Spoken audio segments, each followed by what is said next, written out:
Selamat pagi jemaat Tuhan. Marilah kita sejenak memberikan waktu untuk mendengarkan firman Tuhan. Kasih karunia dan damai sejahtera Allah kiranya menyertaimu di dalam Kristus Yesus Tuhan kita. Amin. Jemaat Tuhan, renungan kita untuk hari Jumat tanggal 10 Maret ini diambil dari kitab Roma pasal 13 ayat 14. Demikian firman Tuhan. Tetapi kenakanlah Tuhan Yesus Kristus sebagai perlengkapan senjata terang dan janganlah merawat tubuhmu untuk memuaskan keinginannya.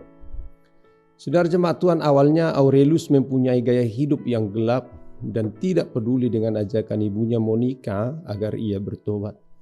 Setelah sekolah yang dibangunnya dirampok dan akhirnya hancur, ia lebih memilih pindah ke kota Roma. Ia tinggal di Milano dan di Milano Aurelius disambut oleh Uskup Ambrosius, seorang pemimpin Kristen yang penuh pengabdian dan seorang penduduk yang paling berpengaruh di kota itu. Mari dengarkanlah saya berkhotbah. Pengkhotbah ternama itu mengundang Aurelius.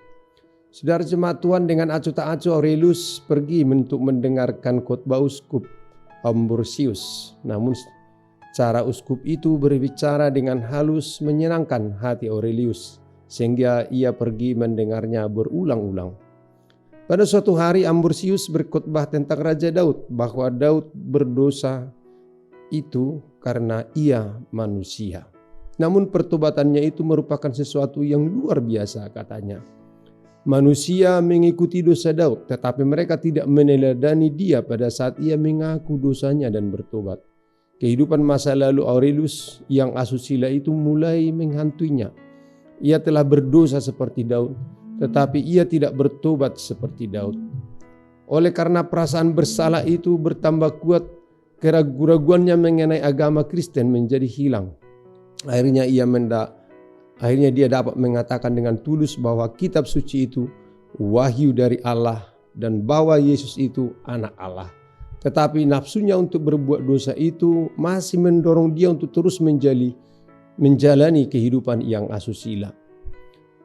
Saudara jemaat Tuhan, hatinya yang lapar bergumul dengan dosanya, sampai pada suatu hari ia masuk ke dalam sebuah taman, berlutut di bawah pohon ara dan memohon, "Oh Tuhan, akhirilah perbuatan hamba jahat ini." Pada saat itu juga ia mendengar suara seorang anak di luar taman itu seperti menyanyi mengatakan, tolle lege, ambil dan bacalah. Lalu Aurelius melihat ke bawah. Di hadapannya ada suatu kutipan dari surat Roma yang telah dibiarkannya sebelumnya. Matanya memandang pada kalimat, jangan dalam pesta pora dan kemabukan. Jangan dalam percabulan dan hawa nafsu.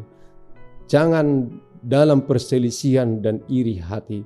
Tetapi kenakanlah Tuhan Yesus sebagai perlengkapan senjata terang dan janganlah merawat tubuhmu untuk memuaskan keinginannya. Roma 13 ayat 13-14. Dengan sukacita Aurelius menunjukkan kutipan tadi kepada teman dekatnya bernama Alypius. Saya telah mengenakan Kristus, katanya. Hati saya dipenuhi dengan damai. Kemudian Aurelius dengan cepat mengatakan kepada ibunya Monica bahwa doanya yang telah disampaikan selama bertahun-tahun itu telah terjawab. Doa yang begitu sungguh-sungguh dari seorang ibu demi keselamatan anaknya didengar oleh Tuhan. Kemudian setelah mengikuti pelajaran istimewa, Aurelius dibaptiskan oleh Uskup Ambrosius. Lalu kemudian Profesor Aurelius Augustinus menghabiskan waktunya yang penuh dengan buah-buah rohani selama 44 tahun melayani Kristus dan selama itu menulis 70 buku Kristen. Salah satu di antaranya ialah The Confession of Santa Augustine yang telah dinilai oleh ahli-ahli kesusastraan sebagai salah satu buku dari 100 buku terbaik sepanjang zaman. The Confession ditujukan kepada Allah dan buku itu berisi ungkapan yang sering dikutip, Engkau telah menjadikan kami bagimu dan hati kami tidak tenang sampai kami bersandar padamu. Agustinus meninggal dengan damai pada tahun 430, tidak lama setelah Roma jatuh ke tangan bangsa barbar. Pada waktu itu ia menjadi uskup di Hippo di Afrika Utara Pada saat ia meninggal, kota itu sedang dikepung oleh bangsa Pandal dari sebelah utara.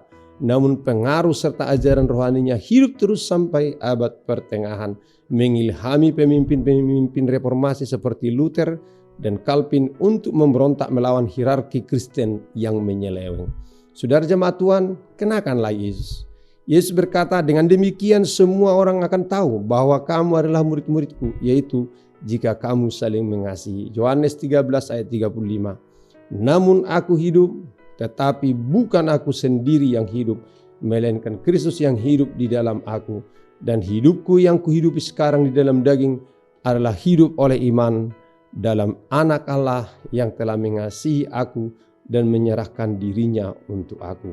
Amin. Marilah kita berdoa. Terima kasih ya Allah Tuhan kami yang telah memilih kami menjadi anak Tuhan. Dan kami telah lahir baru di dalam Kristus.